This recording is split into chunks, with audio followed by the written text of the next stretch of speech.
बिस्मिल्लाहिर्रहमानिर्रहीम। अस्सलाम वालेकुम। मैं हूँ शाज़िया शेख और वेलकम करती हूँ आपको लजीज़ मसाला किचन में। उम्मीद करती हूँ कि आप सब खैरियत से होंगे और मेरी दुआ है कि अल्लाह ताला आप सबको शाद आबाद रखे और अपने हिफ्ज़ अमान में रखे। आज हम बना रहे हैं जी बग़ैर कुकिंग ऑयल के और बग़ैर घी के मटन। बहुत ही मज़ेदार रेसिपी है। आपने वीडियो को फुल वॉच करना है, बिना स्किप किए सारे पॉइंट्स नोट करने हैं। वीडियो के लास्ट तक मेरा साथ दीजिएगा। तो ये रेसिपी बहुत ही ज़बरदस्त रेसिपी है। आप जब इसको बनाएंगे तो यकीन करें कि आपके घर पे जो मटन नहीं भी लाइक करते वो भी इस रेसिपी को बहुत लाइक करेंगे। और अगर आप मटन कढ़ाई, बीफ कढ़ाई खा खा के तंग आ गए हैं तो एक बार मेरे कहने पर ये रेसिपी ज़रूर ट्राई करें। चैनल पर न्यू है तो चैनल को सब्सक्राइब कर दें, बेल आइकन पर प्रेस करना मत भूलें ताकि आपको आने वाली हर न्यू वीडियो का नोटिफिकेशन सबसे पहले मौसूल हो जाए। और वीडियो को शेयर कर दिया करें अपने फ्रेंड्स एंड फैमिली के साथ, अपनों के साथ, और कमेंट बॉक्स में अपनी कीमती राय का इजहार ज़रूर किया करें। तो चलें जल्दी से इस प्यारी सी रेसिपी को बनाना शुरू करते हैं। तो सबसे पहले जी हम एक कढ़ाई लेंगे और इसमें तकरीबन 1 लीटर के करीब पानी शामिल करेंगे और इसके साथ ही इसमें 2 से 3 अदद छोटी हरी इलायची शामिल कर देंगे और एक छोटा सा टुकड़ा दालचीनी शामिल कर देंगे और इसके साथ ही काली मिर्चें तकरीबन 10 दाने और इसके साथ 2 लाल मिर्चें शामिल करेंगे डंडी वाली और इसके साथ ही 2 हरी मिर्चें शामिल करेंगे इसमें। और अब जी इसमें हम लहसुन के जवे शामिल करेंगे। बहुत ही डिफरेंट रेसिपी है जी ये। तो आपने बिल्कुल इसी तरह से सारी चीज़ें शामिल करनी है। तो जैसे ही थोड़ा सा पानी गर्म हो जाए तो इसमें हम मटन शामिल कर देंगे। ये हाफ़ kg मटन है, इसको हमने वॉश कर लिया है अच्छे से।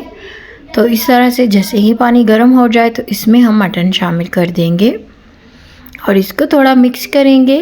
तो यहाँ पर जो हमारी आंच है बहुत ही स्लो थी, तो अब हमने थोड़ी सी आंच हाई कर दी है और ये जो ऊपर झाग सी बनना शुरू हो गई है इसको हम ऊपर से ही रिमूव कर लेंगे और 2 बड़ी इलायची शामिल कर देंगे जो कि हम शुरू पे शामिल करना भूल गए थे। और अब जी स्पाइसेस शामिल करते हैं। तो ½ टीस्पून नमक जाएगा और ½ टीस्पून ही पिसी हुई लाल मिर्च। इसके अलावा मैं इसमें कोई भी मसाला शामिल नहीं कर रही और इसमें बिल्कुल ½ टीस्पून आपने नमक शामिल करना है, बहुत ज़्यादा नमक शामिल नहीं करना। और जो लाल मिर्च है वो भी ½ टीस्पून। तो नमक मिर्च शामिल करने के बाद इसको अच्छे से मिक्स करेंगे और यहाँ पर जो फ्लेम है इसको हम बिल्कुल स्लो कर देंगे। तकरीबन जो दम वाली फ्लेम है उससे थोड़ी सी ज़्यादा कर देंगे और इसको आपने तकरीबन जो है 30 से 40 मिनट के लिए पकाना है। तो जैसे ही 30 से 40 मिनट हो जाएं तो आप इसकी एक बोटी निकाल के चेक कर सकते हैं। अगर तो गोश्त गल गया है तो वेरी गुड, अगर नहीं गला तो आप इसमें मज़ीद पानी शामिल करके इसको पकने के लिए रख दें।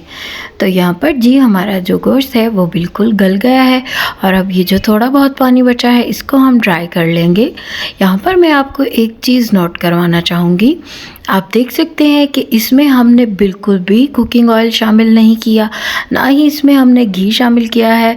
तो आप देख सकते हैं कि इसमें एक अपना ही इसका जो ऑयली सा टेक्सचर आपको नज़र आ रहा है, तो वो इसका जो मटन है इसका अपना ऑयल है वो। तो ये चीज़ जो है ये हमें रेडी करनी है।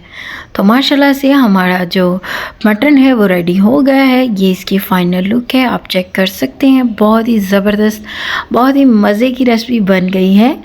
तो अभी मैं आपको चेक करके भी दिखाऊंगी कि ये बिल्कुल गल चुका है। आपने इस रेसिपी को ज़रूर ट्राई करना है और मेरे साथ ज़रूर शेयर कीजिएगा कि आपको ये रेसिपी कैसी लगी है। तो यहाँ पर जी हम इसको चेक कर रहे हैं और ये बहुत ही गर्म है।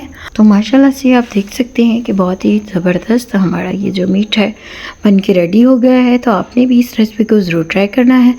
आपको ये रेसिपी कैसी लगी मुझे ज़रूर बताइएगा। तो मिलते हैं आपसे न्यू रेसिपी के साथ। अपना बहुत ख्याल रखें, अपनों का बहुत ख्याल रखें और मुझे अपनी दुआओं में ज़रूर याद रखिएगा। अल्लाह हाफिज़।